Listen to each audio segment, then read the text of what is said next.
What's up, everyone, and welcome to ClearTalk.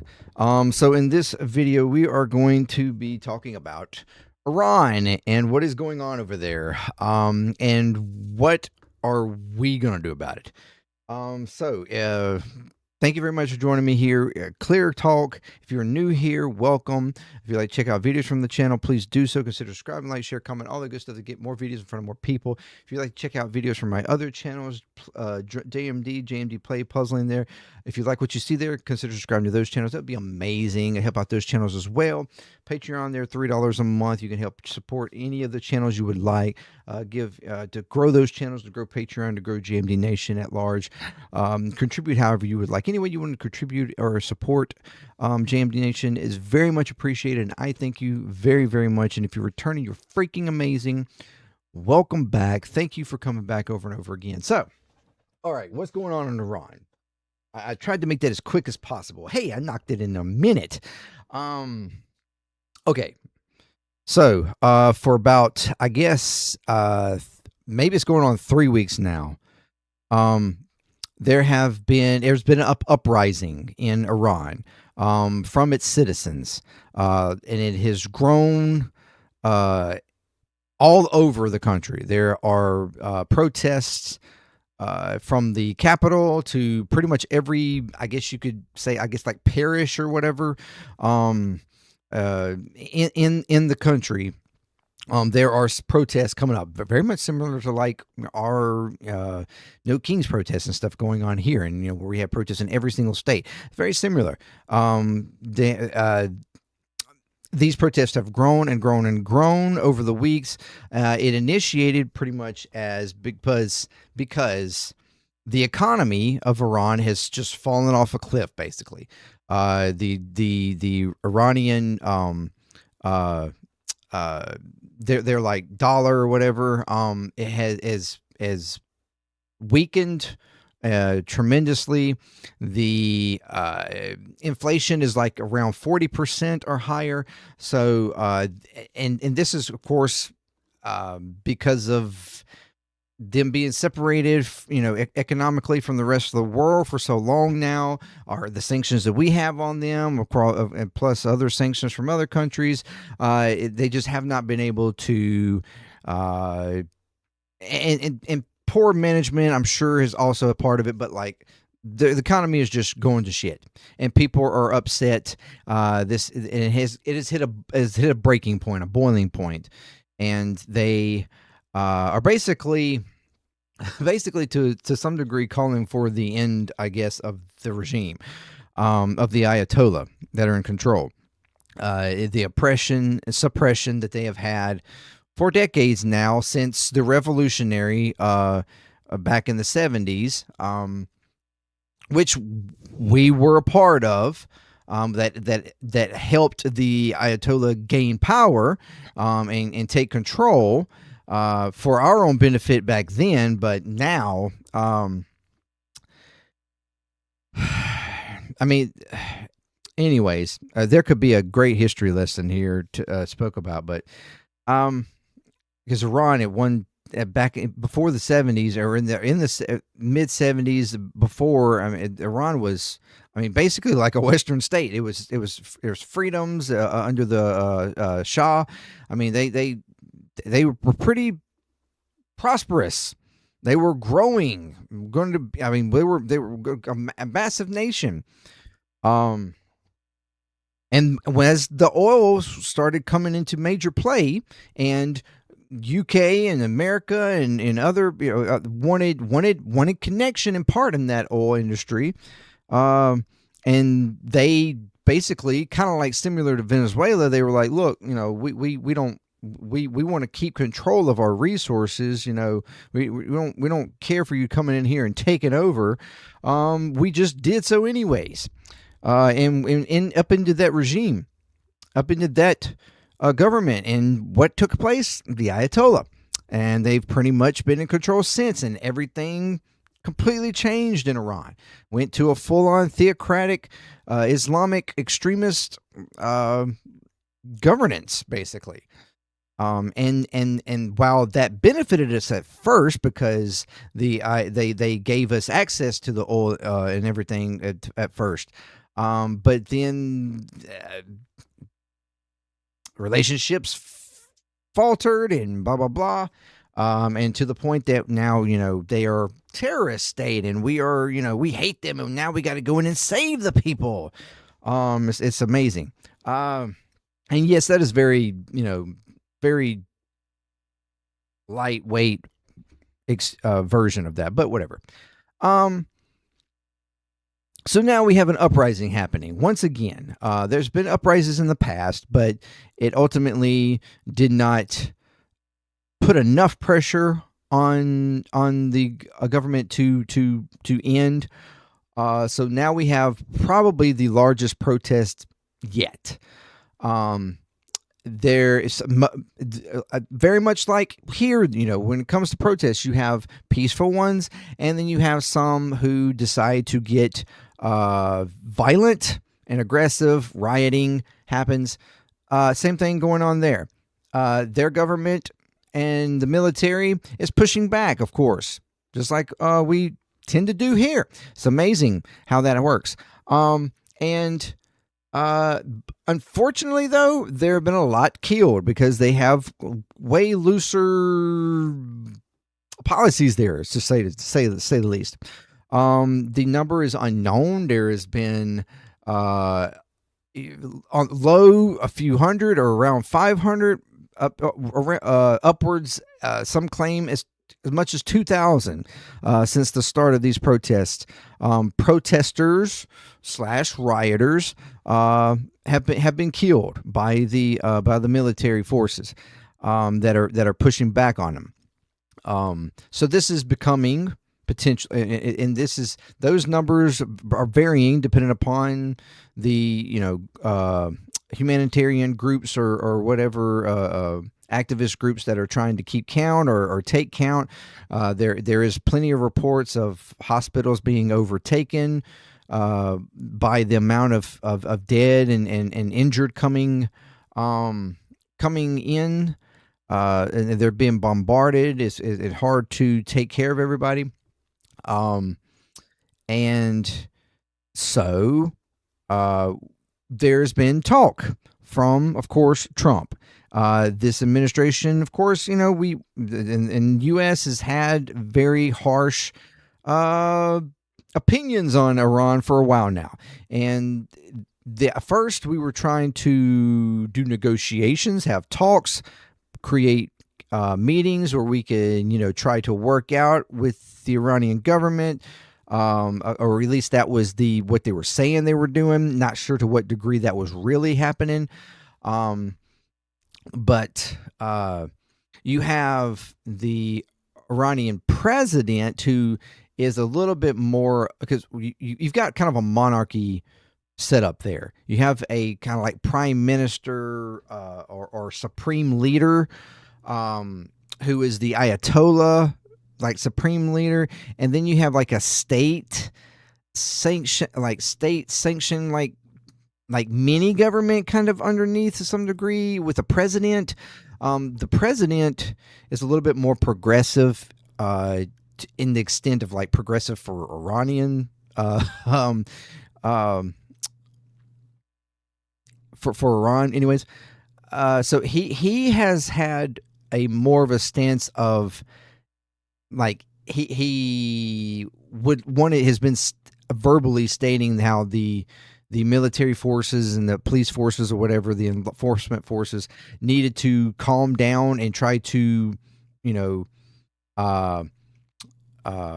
work with the protesters, try not to be so violent. He was kind of against a lot of the violence, especially at first, but he kind of has folded a little bit on some of that here recently. But the supreme leader, he has been flat out like, squash this. By whatever means. He is the more aggressive, more conservative, more harsh leader, and he has the high supreme rule in Iran. this is very shallow understanding explanation of what's going of the setup there, but so we've had Trump come out stating before, that if we need to, we will intervene, which of course the idea, oftentimes when it comes to the U.S., a lot of people here in the U.S., we've kind of we've gotten it's a bad taste in our mouth at this point for the U.S. to constantly intervene with people, especially after we just had the intervention with Venezuela, removing Maduro, and that has a bad taste in a lot of Americans' mouths. While there are Venezuelans that are happy that it happened, even some Venezuelans that were completely anti-Maduro have even spoken on the kind of like, yeah, we're happy he's not there, not in control at the moment, but like not so happy about how we did that though. And of course there are like protests and everything that are continuously growing in Venezuela as well, from people in Venezuela wanting Maduro back, against the actions that we took there. So, and of course, the rest of Maduro's regime is still in control. So it's like we really haven't done anything there, and it's getting worse as we claim and make claims that we've got that under control and that we are going to run Venezuela right. And I'm going to have a video about that. How this this regime of ours keeps talking about how they are making these accomplishments, and yet these accomplishments don't really seem to be accomplishments at all. Like, we're not really doing anything. There's claims being made on all kinds of fronts, but yet there's nothing to back that up. And I'm going to do a video on that later. But to continue with Iran. So Trump puts out this statement this morning, as a matter of fact. Iranian patriots, keep protesting. Take over your institutions. And this is his, take over your institutions. His loud voice. Save the names of the killers and abusers. They will pay a big price. I have canceled all meetings with Iranian officials until the senseless killing of protesters stop. Help is on its way. MAGA, whatever, make Iran great again. President Donald J. Trump. I find this kind of unironic. Ironic how, when the protesting and, what some consider rioting going on, now, there's a small percentage, but still there's rioting going on there, violent protesting going on in Iran. I find that funny how our dear orange leader, when it comes to Iran, take over your institutions, keep protesting, take the names of your abusers and killers, and we are going to come help you. Help is on this way, blah, blah, blah, blah, blah. But yet here in the U.S., when we protest our government and some potentially riot or cause some sort of violence or aggression, it's, we're terrorists. The protesters and stuff are terrorists in the U.S. because, how dare you go against us because we're good people. Even though, protesters don't really feel that way exactly. That's the point. That's the reason why we're protesting. I find it funny how here in America, though, we're terrorists, but in Iran, the protesters are patriots. Patriots. Okay. All right. And I'm not saying that they're not. I just find it ironic and kind of hypocritical that here, though, protesters are the bad guys. It's okay for ICE and DHS and stuff to like shoot and kill people here. That's defended by the government. and we deserve it because we're terrorists, domestic terrorists. But yet, over there, that's not the case. But I mean, let me back down from that. Let me back down from that. So, we have threats here going on from Trump that we're going to do something. We're going to do something, and there apparently are meetings going on. I think today with the administration, with the cabinet, and security and probably the military, whatever. I don't know, stuff going on what measures that we should take. Whether, and of course, there's several things that could be an option here. Harsher sanctions to put more pressure on the Iranian government. Or some sort of a tax, like it could be anywhere from like cyber like attacks to cause more chaos, or it could literally be strikes. We could do a measure like we did in Venezuela. I mean, who knows? The sky is the limit apparently when it comes to this regime. And I mean our regime, because they have no limits. And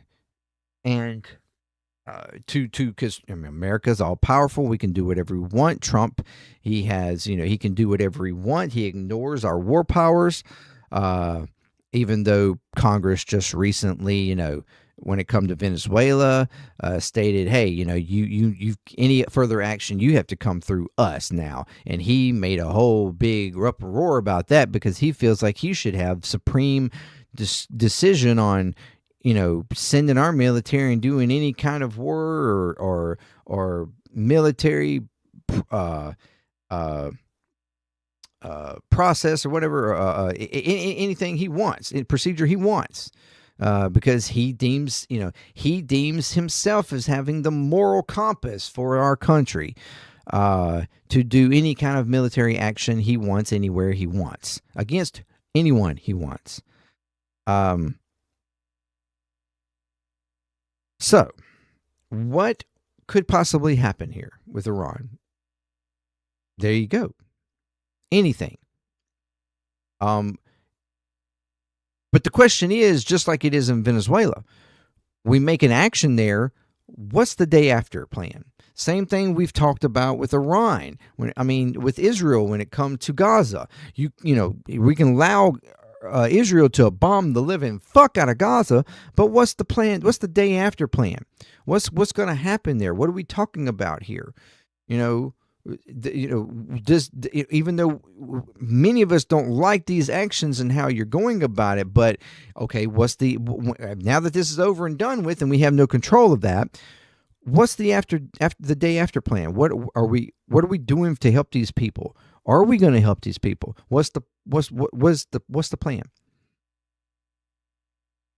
And I have not seen or feel like we have one.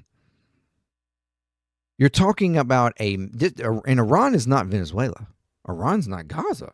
Iran is a massive country with millions and millions of people.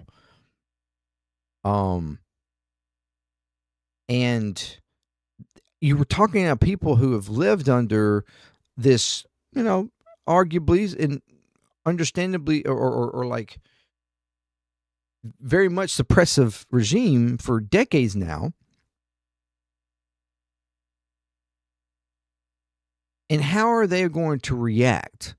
What kind of vacuum are you going to create? Depending upon what action you take.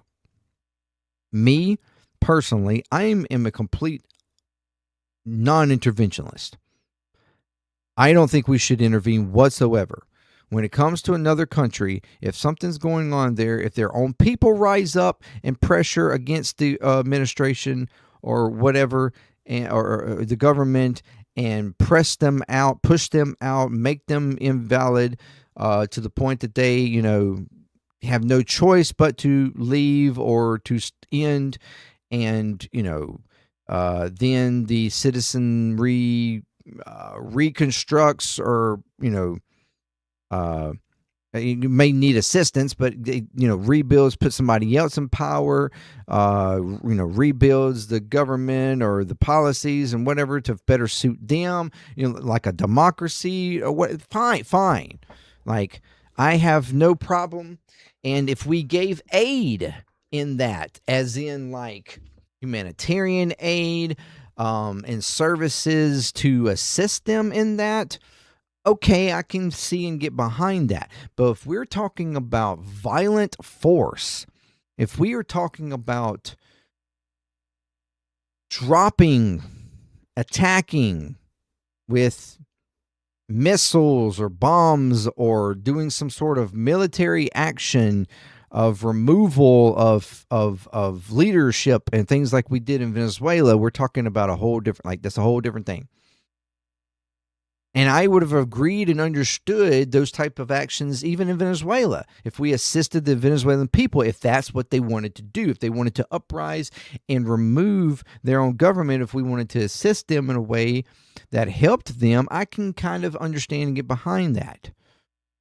As long as we are being nonviolent and it's actually their people making the actions.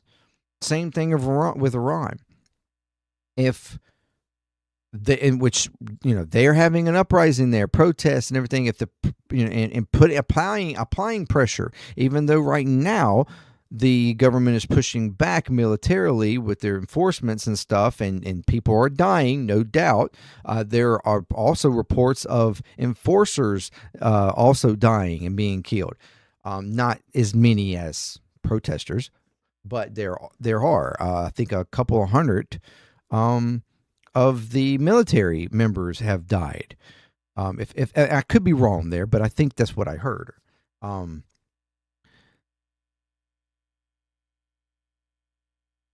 But if within its own country, if they themselves, I have no problem getting behind.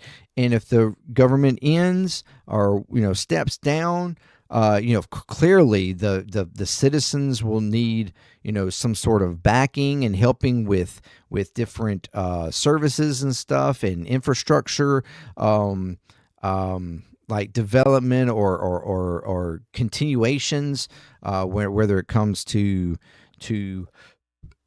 meal and foods or food services, water services, electrical, internet, all these kinds of things that they would need for communications and their fundamental services to live with or to live from, while they and help them establish or whatever a government like I don't have a problem with a government like our own, which has lots of resources and can assist in those types of ways for them to continue going until they were able to put somebody in power and develop, a government and whatnot. Like I have no problem with that.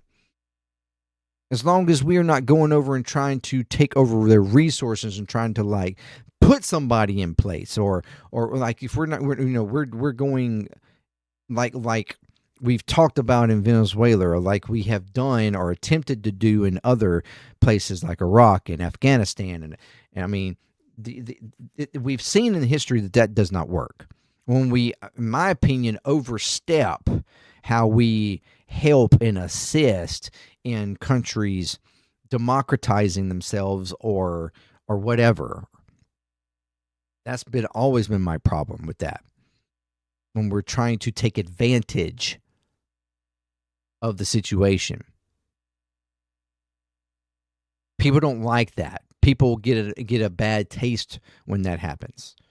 Because they might want assistance, they might want help and but they still want control and the ability to create something for themselves, not have something pressed on them by an outside source or an outside influence.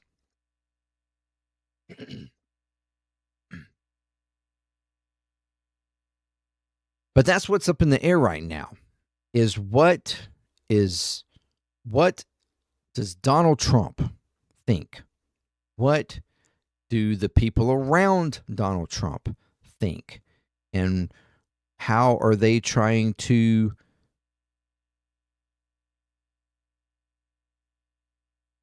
assist in this matter? And that's the scary part. That's the scary part for America. And depending upon what they choose to do, what is that going to cause? The backlash that could potentially happen. I mean, we've already have quite a bit of backlash just over operations we did in Venezuela. Iran's a whole different story, though. That's even bigger.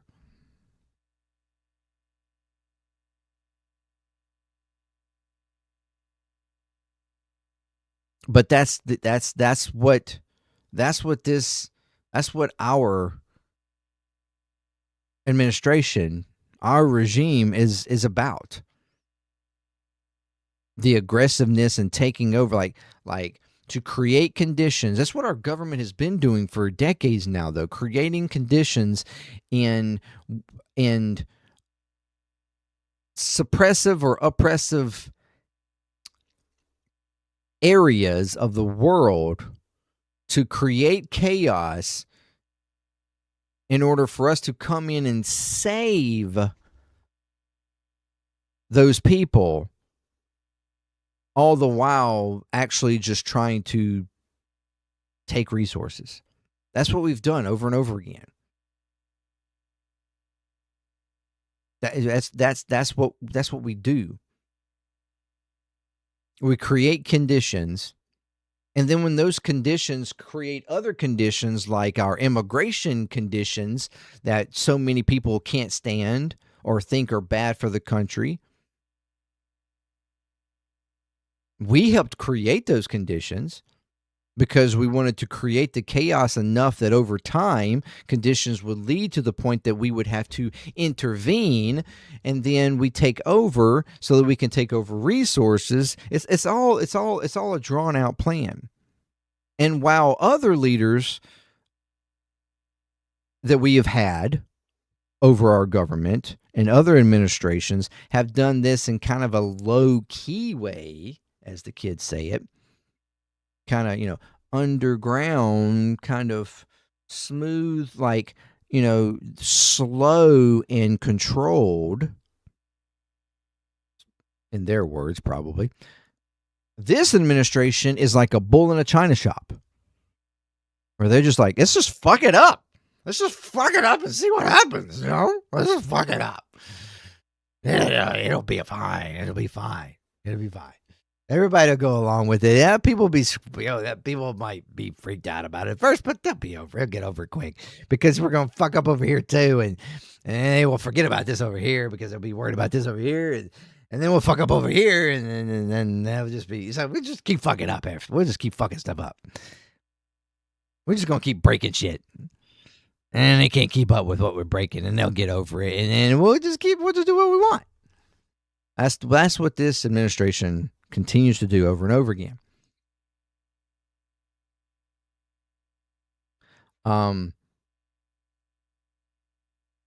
So yeah, there is a major thing going on in Iran right now that we help to, ignite, no doubt.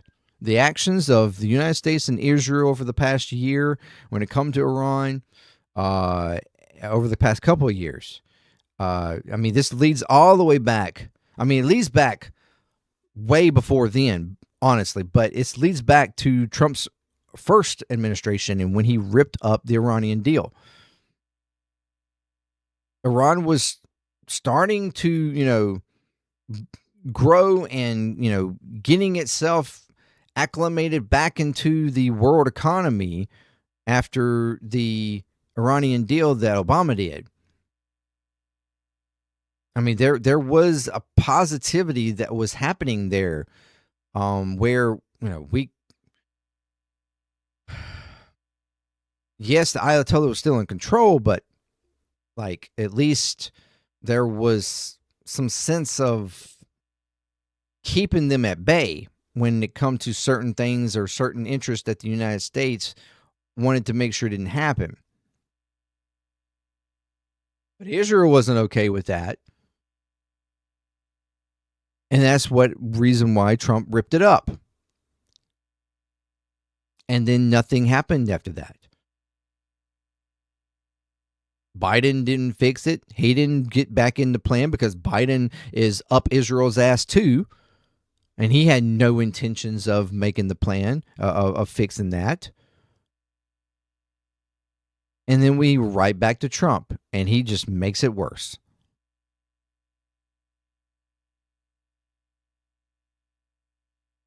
But we're talking about a government and a regime in Iran that has a very strong determination to stay in power, like many regimes do. So taking them out of power is not going to be easy. Or hasn't been easy.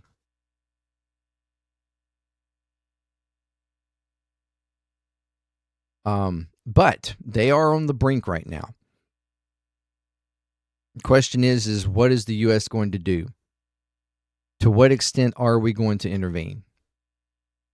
And like usual, like history has shown, and like what we have recently seen out of this administration, I'm afraid that we are going to intervene in the most extreme way possible. And that's scary. But we're going to have to wait and see what happens, and I will try to keep up with it, and we will, continue conversations. But let me know what you think. Until next time, peace. ClearTalk. I'm out.